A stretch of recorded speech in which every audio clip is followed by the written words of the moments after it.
بسم الله الرحمن الرحيم. الحمد لله حمدا يليق بجلاله وعظمته، وأشهد أن لا إله إلا الله وحده لا شريك له في ربوبيته وألوهيته وأسمائه وصفاته، وأشهد أن محمدا عبده ورسوله خير بريته صلى الله عليه وعلى آله وصحابته. أما بعد. Hadirin sekalian yang saya hormati dan saya muliakan, telah kita terangkan beberapa sebab penyimpangan, dan sebagaimana yang telah saya isyaratkan bahwa sebab-sebab penyimpangan sangatlah banyak, namun kita di sini menyinggung kaidah-kaidah pokok dalam waktu yang ringkas ini, hal yang insyaallah taala kita harapkan bermanfaat untuk kita semua. Dan untuk waktu yang tersisa ini hingga waktu Isya, saya akan menyebutkan dua sebab dan seluruh penyimpangan keluar dari jalan yang benar bisa dikatakan bermuara dari dua sebab ini. Dua sebab yang terakhir yang saya maksud, yang pertama adalah hilangnya keikhlasan dari hati seorang hamba, dan yang kedua adalah keluar dari jalan penghambaan kepada Allah.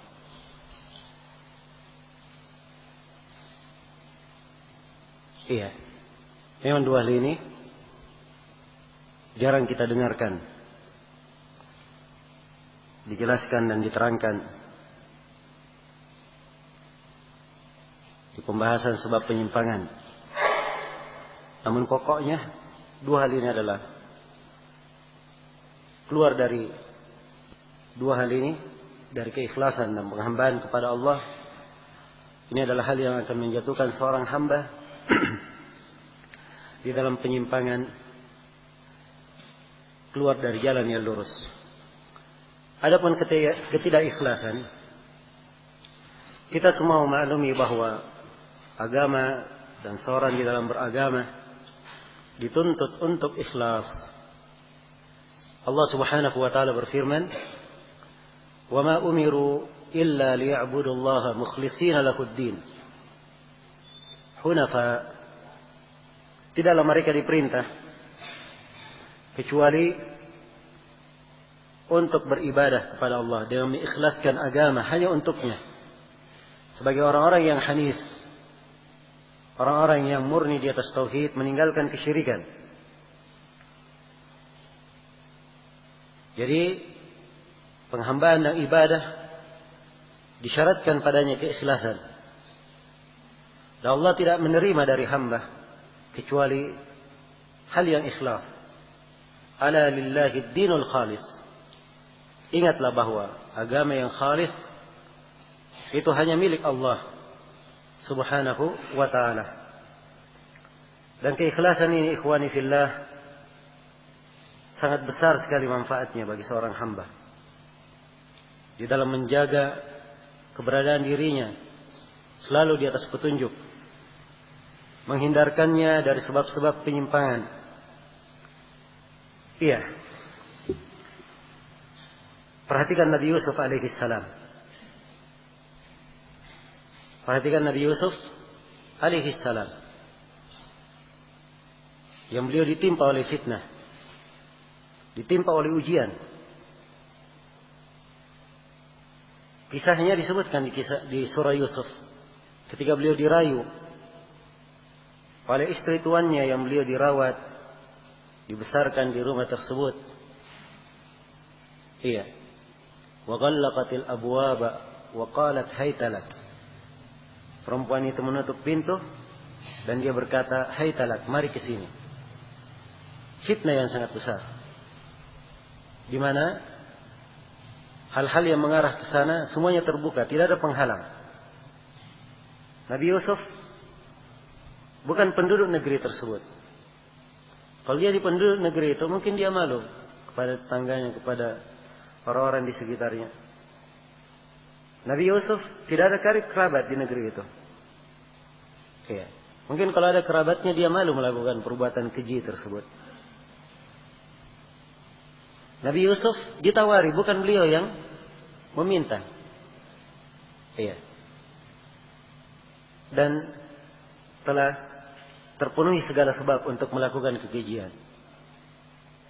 Tapi bersamaan dengan itu, Allah Subhanahu wa taala memalingkan beliau dari kekejian dan kenistaan. Kadzalika linasrifa anhu as-su'a wal fahsya. Demikian kami palingkan beliau dari kejelekan dan dari kekejian. Apa sebabnya? Hanya satu sebab yang disebut. Innahu kana min ibadina al-mukhlasin. Sungguhnya beliau ini dari hamba-hamba kami yang ikhlas. Keikhlasannya membuat beliau dijaga oleh Allah Subhanahu wa taala. Iya. Dan dimaklumi syaitan telah bersumpah kepada Allah Subhanahu wa taala. Iya.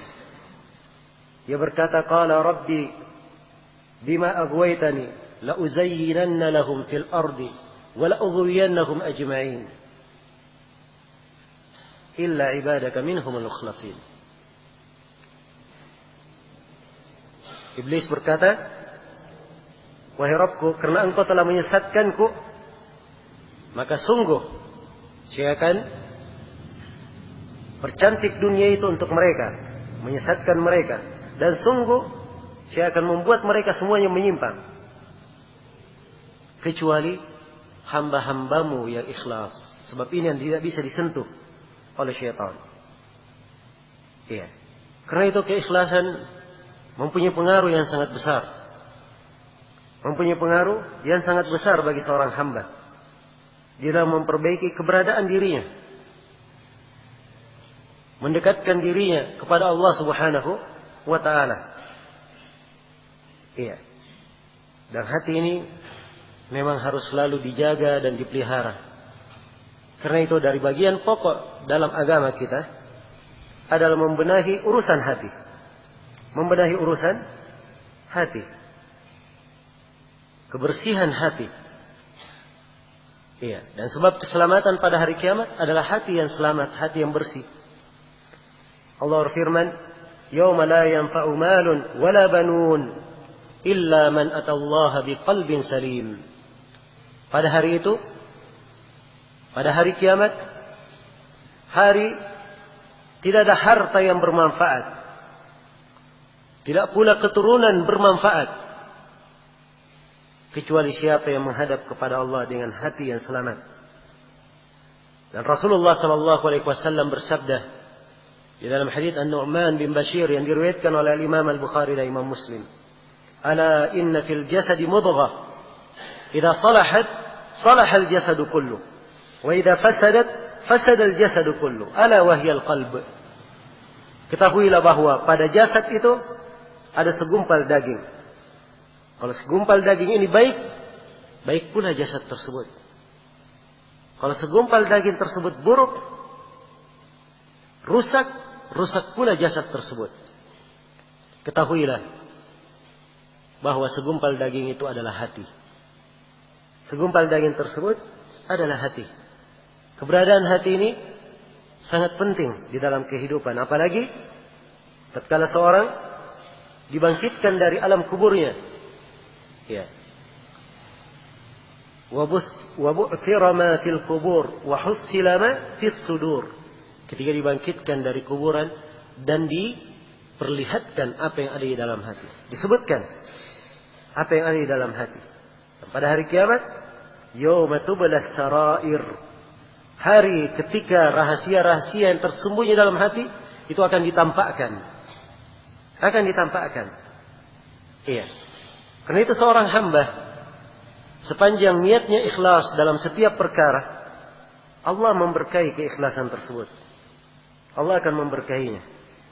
Maka berusahalah untuk menghargai amalan-amalan kita berusahalah untuk menghargai kesusahan yang telah kita kerahkan dalam beramal dengan mengikhlaskan amalan tersebut.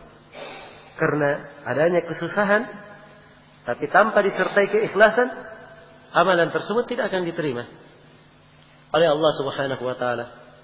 Iya. Rasulullah bersabda, "Innamal a'malu binniyat." Setiap amalan itu tergantung dengan niatnya. Wa innamal likulli imri'in ma nawah. Dan setiap orang akan mendapatkan sesuai dengan apa yang dia niatkan. Sesuai dengan apa yang dia niatkan. Iya. Maka saat seorang hamba selalu menjaga keikhlasannya, Allah Subhanahu wa taala memberikan dan membukakan untuknya berbagai pintu kebaikan. Ia dijaga dari kejelekan, dikokohkan amalannya, ya, diberkahi usahanya,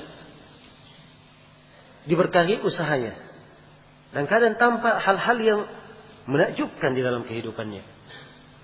Iya, hal yang menakjubkan di dalam kehidupannya.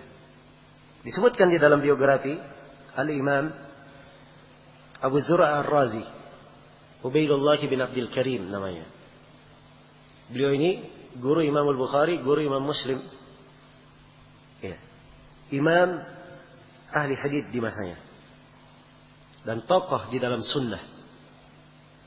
Disebutkan tatkala beliau mendekati ajalnya saat sakaratul maut, beliau dikunjungi oleh kawan-kawannya, rekan-rekannya yang mengunjungi beliau. Di antara ahli hadis di negerinya, Muhammad bin Muslim bin Warah. Ini lebih senior darinya. Dan di antara yang mengunjunginya adalah Muhammad ibn Idris Abu Hatim Ar-Razi. Dan beliau ini adalah rekannya. Dan di antara yang mengunjunginya adalah Al-Mundhir bin Syadan. Ini juga seorang ahli hadis. Melihat Abu Zur'a Ar-Razi di sakaratul maut, mereka adalah orang-orang yang berilmu, tahu kewajibannya apa. Iya. Mereka berkata, mari kita talqin dengan kalimat la ilaha illallah. Tapi setelah itu mereka berpikir, apakah kita ingin mentalkinnya? Ya. Padahal darinya lah kita mengambil manfaat ilmu. Segan mereka melakukannya. Tapi Muhammad bin Muslim Warah berkata, begini saja, kita ingatkan dengan haditsnya. Maka mulailah Muhammad bin Muslim Warah ingin mengingatkan dengan hadits tentang talqin. Beliau bawakan sanadnya, kata beliau, haddatsana Abu Asim, qala haddatsana Abdul Hamid an Salih. Tidak bisa dilanjutkan hadits tersebut. Ya. Abu Hatim pun membuatkan sanadnya. Kata beliau, haddatsana Muhammad bin Bashar, qala haddatsana Abu Asim, qala haddatsana Abdul Hamid bin Ja'far al-Salih. Juga tidak bisa dia lanjutkan. Demikian pula Al-Mundhir bin Syadan. Begitu melihat kawan-kawannya Abu Hatim yang sedang sakaratul maut, mendengar kawan-kawannya membaca sanad-sanad tersebut, iya, Abu Zur'a pun tahu apa maksud mereka. Dalam keadaan sakaratul maut, Abu Zur'a membawakan sanad beliau.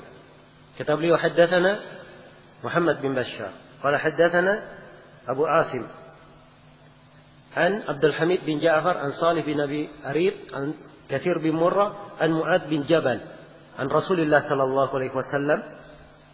Beliau bawakan sanadnya sampai kepada Rasulullah. Bahwa Rasulullah bersabda, "Man kana akhir kalamihi la ilaha illallah dakhala al-jannah." Siapa yang akhir ucapannya la ilaha illallah, dia masuk surga. Setelah itu beliau meninggal.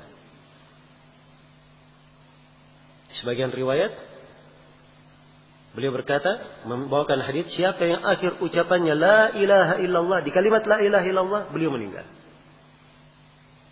Perhatikan, keikhlasan memberi pengaruh kepada seorang. Iya. Di keadaan yang sangat menentukan. Pada saat sakaratul maut, yang harusnya dia menghadap kepada Allah dengan hal yang paling indah. Dan disebutkan oleh Ibnu Katsir di biografi Ibnu Taimiyah bahwa Syekhul Islam Ibnu Taimiyah rahimahullah di penjara beliau yang terakhir, beliau mengkhatamkan Al-Quran sudah 80 kali. Iya. Dan di khatam yang ke-81, ya belum selesai. Baru beliau membaca surah Al-Qamar, hingga surah Al-Qamar, akhir surah Al-Qamar. Ini maklum surah Al-Qamar, ini mendekati akhir dari juz yang ke-27. Iya. Jadi disebutkan bahwa Syekhul Islam Ibnu Taimiyah beliau mengkhatamkan di khatam yang ke-81, ya, beliau membaca ayat innal muttaqina fi jannati wa nahar fi maq'adi sidqin 'inda malikin muqtadir. Sungguhnya orang-orang yang bertakwa itu di dalam surga dan sungai yang mengalir, di kedudukan yang jujur di sisi Allah yang Maha berkuasa. Di akhir ayat ini keluar ruh Ibnu Taimiyah rahimahullah. Iya. Dan ini dari hal melambangkan, menunjukkan keikhlasan. Karena itu ikhwani fillah, ya, keikhlasan sangat diperlukan oleh seorang hamba, apalagi di dalam masalah-masalah yang terjadi perselisihan di dalamnya. Sangat diperlukan seorang itu ikhlas. Dan ini saya katakan kunci, sebab orang yang berpegang dengan Al-Quran dan As-Sunnah tidak keluar dari makna ikhlas. Dan keikhlasan itu kekuatannya adalah dengan kekuatan ilmu. Dan keikhlasan ini akan membuat seorang hamba tidak menoleh kepada dunia dan kedudukan. Keikhlasan adalah simbol dari akidah yang baik, akidah yang benar. Iya. Maka di sini letak pentingnya ikhlas di dalam kehidupan. Dan kalau kita ingin berbicara tentang keutamaan dan fadilah ikhlas, ini pembahasan yang panjang. Iya. Hanya saja saya isyaratkan sudut-sudut berkaitan dengan pembahasan kita, bahwa keikhlasan adalah penyelamat dari kesesatan. Ketidakikhlasan adalah hal yang menyebabkan seorang itu bisa menyimpang dari jalan yang lurus. Kemudian yang terakhir di sini ingin saya ingatkan, dari sebab penyimpangan adalah keluar dari makna penghambaan kepada Allah Subhanahu wa taala. Dan ini pokok segala perkara. Pokok segala perkara. Keluar dari makna ubudiyah. Keluar dari makna penghambaan kepada Allah. Ya. Dia keluar dari lingkup keberadaan dirinya sebagai seorang hamba Allah Subhanahu wa ta'ala. Kalau dia keluar dari hal ini, pasti dia akan jatuh di berbagai penyimpangan. Ya. Apakah mengikuti hawa nafsunya atau mengikuti syaitan? Ya. Dan kalau ingin dibahasakan keluar dari penghambaan, dibahasakan meninggalkan Al-Quran dan As-Sunnah. Ya. Dia tidak mengikuti jalan as-salaf. Ia tidak menuntut ilmu. Semuanya masuk di dalam kata keluar dari penghambaan. Sebab seorang yang merupakan hamba Allah Subhanahu wa ta'ala, dia tunduk kepada segala perintah Allah. Iya. Dan dia bersiap untuk meninggalkan segala yang dilarang oleh Allah. Tidak berani mendekatinya. Dan inilah hakikat dari penciptaan kita, yang harus selalu kita tanamkan di dalam diri kita.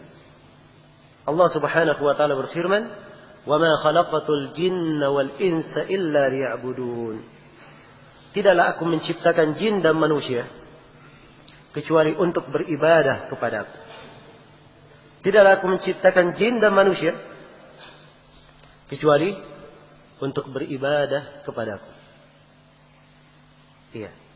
Ibadah itu, kata Syekhul Islam Ibnu Taimiyah, adalah ismun jami' lima yuhibbuhu Allah wa yarda min al-aqwali wal a'mali al-zahira wal batinah.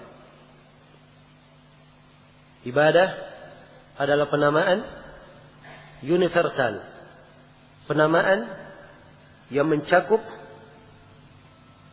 segala perkara yang dicintai dan diridhai oleh Allah. Apakah itu berupa ucapan-ucapan ataukah berupa amalan-amalan. Ucapan dan amalan yang zahir maupun ucapan dan amalan yang batin. Itu ibadah. Salat adalah ibadah. Hal yang Allah cintai. Hal yang Allah ridai.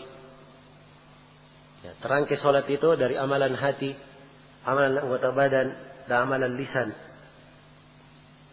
Iya. Berpuasa adalah ibadah. Haji adalah ibadah. Amar ma'ruf nahi munkar ibadah. Ya. Seorang menuntut ilmu adalah ibadah. Karena jelas seluruh hal yang dicintai dan diridai oleh Allah Subhanahu wa taala. Dan bentuk-bentuk ibadah sangatlah banyak. Ya.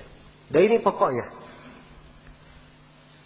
Dan kemuliaan seorang hamba adalah dengan beribadah kepada Allah. Dan ini harus diketahui. Karena para nabi dan para rasul diutus oleh Allah Subhanahu wa taala untuk memberikan kebaikan bagi manusia. Memberikan kebaikan bagi manusia. Iya. Maka apa yang mereka serukan kepada manusia, itulah pokok kebaikan. Dan ternyata pokok dakwah para nabi dan para rasul adalah menyuruh manusia agar supaya mereka beribadah hanya kepada Allah dan meninggalkan segala sesuatu yang diibadahi selain daripada Allah. Iya. Ini dalam beberapa ayat Al-Quran. Di penyebutan nikmat, Allah Subhanahu wa taala berfirman, "Wa laqad ba'atna fi kulli ummatin rasula an i'budullaha wajtanibut taghut." Sungguh kami telah mengutus pada setiap umat seorang rasul agar supaya mereka menyampaikan, beribadahlah kalian kepada Allah dan jauhilah taghut. Ya. Ini ayat sering kita dengar ya. Ya. Tapi ada penekanan, jarang orang mengingatkannya di dalam ayat.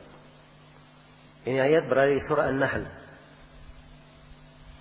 Surah An-Nahl dikenal di kalangan para ulama dengan nama surah An-Ni'am. Penyebutan nikmat-nikmat Allah. Di dalam surah ini firman Allah, "Wa ma bikum min ni'matin famin Allah." Nikmat apapun yang ada pada kalian itu datangnya dari Allah. Dan di sebelumnya di dalam surah ini pula firman Allah, "Wa in ta'uddu ni'matallahi la tuhsuha." Kalau kalian ingin menghitung nikmat Allah, kalian tidak akan mampu untuk menjumlahnya. Walaupun ayat sampai di situ ada juga di surah Ibrahim.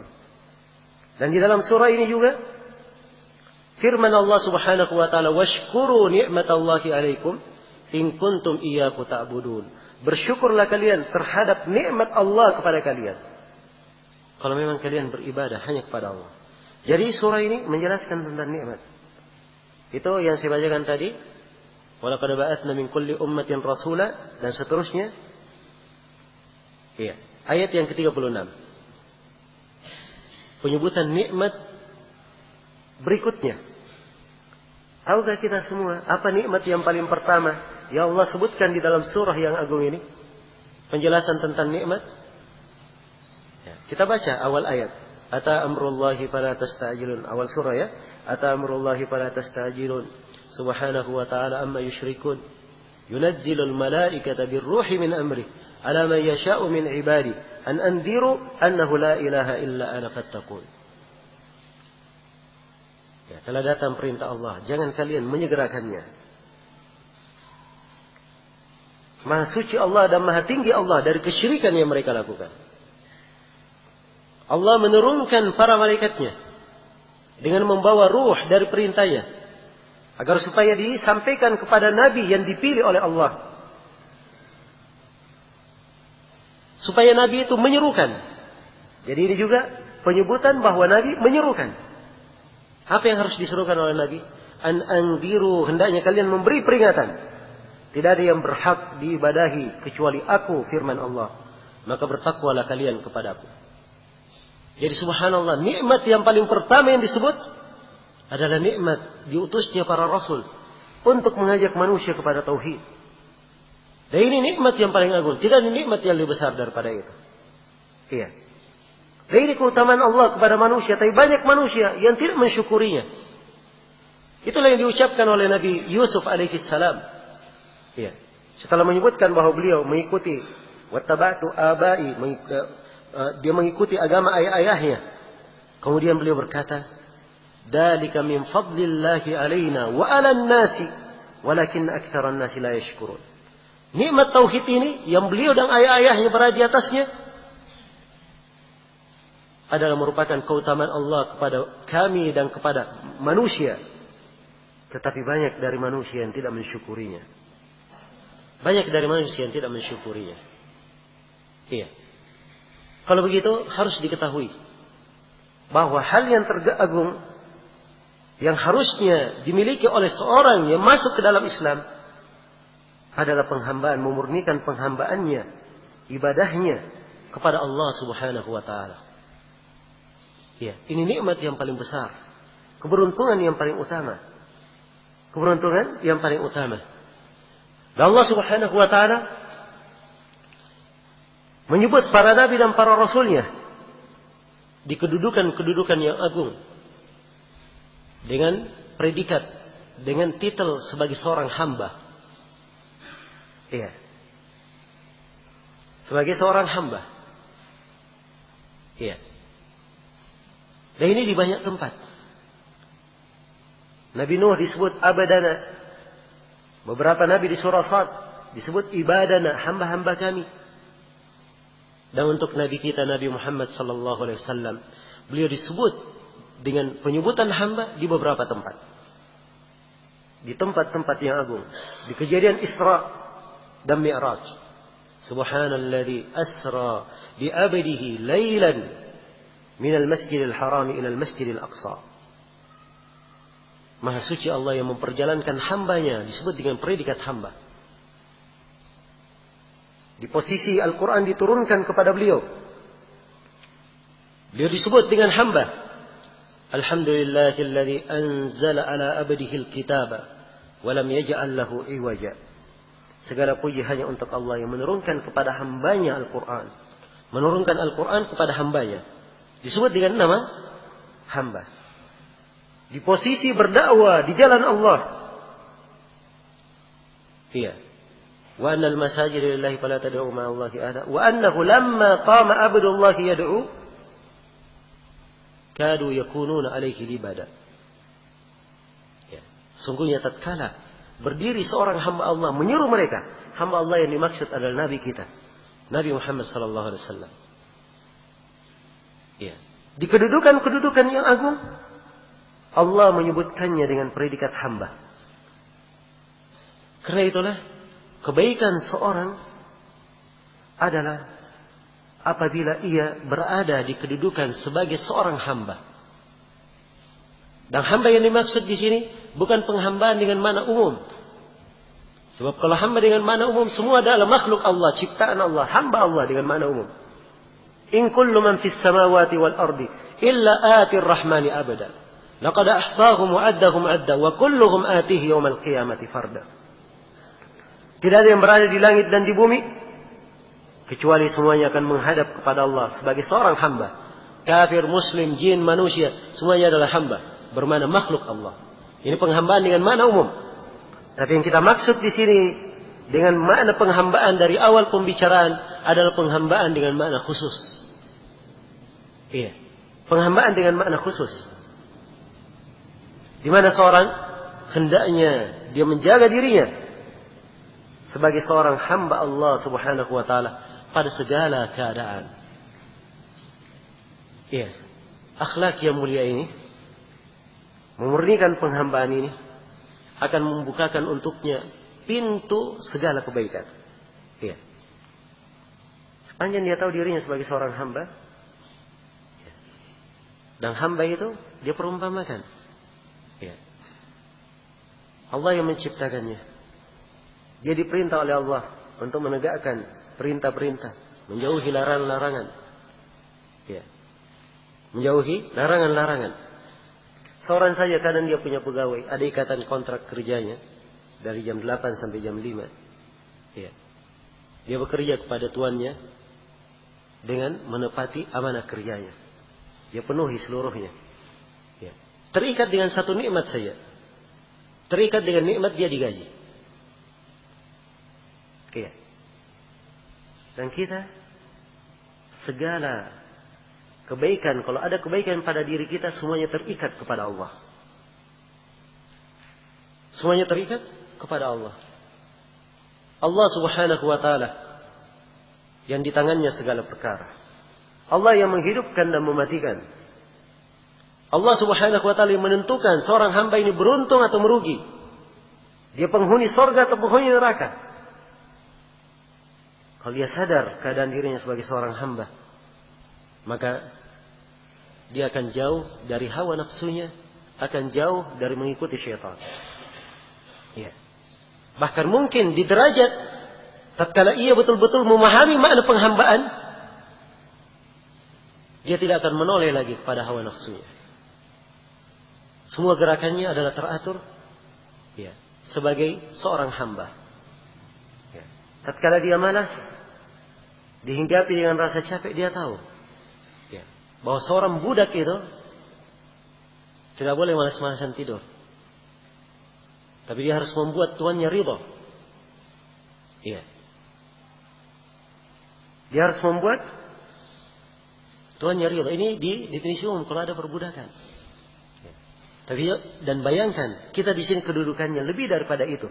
Kepada Rabb kita yang menciptakan kita dan memberikan segala kebaikan kepada kita. Iya. Karena itu tidak pantas seorang pada suatu amalan yang harusnya dia tegakkan karena Allah subhanahu wa ta'ala, dia lalai darinya. Ya. Kapan dia lalai darinya? Maka pasti dia tidak menghadirkan penghambaannya kepada Allah. Kalau dia menghadirkan bahwa dirinya adalah hamba Allah, tidak akan ada kelalaian itu. Tidak akan ada kelalaian tersebut. Iya. Dia akan selalu mengingat bahwa dia adalah seorang hamba Allah. Harus berbuat yang sebaiknya untuk mendekatkan dirinya kepada Allah, meraih ridha Allah agar supaya dia dimasukkan ke dalam surga. Dan dia di dalam menjalankan keislamannya, dia lakukan segala hal yang diperintah oleh Allah supaya diberikan untuknya rahmatnya. Kalau dia berbicara karena Allah subhanahu wa ta'ala. Ya. Kalau dia mengadakan pembelaannya untuk Allah dan untuk agamanya, bukan untuk dirinya, bukan untuk hawa nafsunya. Dan ini makna penghambaan. Ya. Kalau dia marah-marah karena Allah, dia benci-benci karena Allah, dia cinta-cinta karena Allah. Ya. Inilah seorang hamba. Dan sekali lagi, mana ubudiyah ini? Kalau diperdalam dan diperdalam, akan melahirkan makna-makna yang sangat agung di dalam jiwa. Ya. Hal yang sangat mengokohkan seorang itu di atas petunjuk. Tapi kapan dia keluar dari penghambaan? Ya. Kapan keluar dari penghambaan? Inilah yang menjatuhkannya ke dalam berbagai kesesatan dan penyimpangan. Iya. Dari mana penghambaan? Dia terikat dengan Al-Quran dan Sunnah Rasulullah Sallallahu Alaihi Wasallam. Iya. Dari mana penghambaan? Dia mengikuti jejak as-salaf karena Allah Subhanahu wa taala mewajibkannya. Dan Rasulullah sallallahu alaihi wasallam mewajibkan untuk mengikutinya. Dan dari mana penghambaan? Seorang hamba selalu menjaga dirinya di atas ilmu syar'i, sebab ilmu itu adalah hal yang paling dicintai oleh Allah Rabb-nya. Ya. Dan dia ingin selalu beribadah di atas ilmu tersebut dan membuat Rabb-nya ridha. Ya, dengan ilmu yang dia tuntut. Dan Allah Subhanahu wa taala sangat ridha dengan seorang penuntut ilmu. Sangat ridha terhadap seorang penuntut ilmu. Iya. Jadi kalau dijabarkan seluruh kebaikan-kebaikan, maka semuanya kembali kepada makna penghambaan kepada Allah Subhanahu wa taala. Karena itu sekali lagi, ini dasar yang paling pokok sebenarnya, yang merangkum seluruh pembahasan sebelumnya. Bahwa sebab keteguhan di atas agama semuanya kembali di dalam mewujudkan penghambaan kepada Allah. Dan sebab penyimpangan keluar dari jalan yang lurus karena dia keluar dari makna penghambaan. Apakah keluarnya banyak, sedikit, secara keseluruhan atau sebagian, ini semuanya memberikan pengaruh di dalam makna yang mengeluarkannya atau menyebabkannya menyimpang dari jalan yang lurus. Iya. Nabi kita sudah berada di atas penghambaan yang paling tinggi. Bersama dengan itu Allah perintah kepada Nabi kita, wa'bud rabbaka hatta ya'tiyakal yaqin. Beribadalah engkau kepada Rabbmu sampai kematian datang menjemputmu. Ibadah barulah berakhir ketika kematian datang menjemput. Ini sifat seorang hamba. Iya. Bukan ibadah dan dia takut kalau misalnya ada menghadiri pengajian, diingatkan padanya ayat-ayat. Tidak. Tapi ambillah wejangan dan perintah Allah kepada nabinya. Iya. Fa idza faragta fansab wa ila rabbika farghab. Apabila kamu telah selesai, berdiri tegak kamu melakukan ibadah yang lain. Dan kepada Rabbmu hendaknya engkau selalu mengharap. Baik, waktu sudah habis. Saya berharap mudah-mudahan mana-mana yang saya sampaikan di sini, walaupun sebenarnya pembahasan perlu waktu lebih daripada yang tersedia saat ini, namun saya harapkan pokok-pokok pembahasan yang saya sampaikan tadi ini bisa menjadi bekal untuk kita semua, ya selalu menjadi pijakan untuk kita semua di dalam kehidupan. Dan semoga Allah Subhanahu wa taala menganugerahkan kepada kita semua ilmu yang bermanfaat dan amalan yang salih, mewafaqkan kita semua di atas keimanan dan ketakwaan, menjaga kita di atas keislaman hingga hari kiamat tatkala kita berjumpa dengannya. Dan saya mohon maaf atas segala macam kekurangan. Ya, insyaallah taala setelah salat Isya nanti, ya saya akan menjawab pertanyaan-pertanyaan. Silahkan kalau dari hadirin ada yang memiliki pertanyaan boleh ditulis secara tertulis, karena saya hanya membaca apa yang ada di depan saya saja. Baik. Untuk itu saya cukupkan sampai sini. Subhanakallahumma bihamdik, asyhadu an la ilaha illa anta, astaghfiruka wa atubu ilaik. Walhamdulillahirabbil alamin.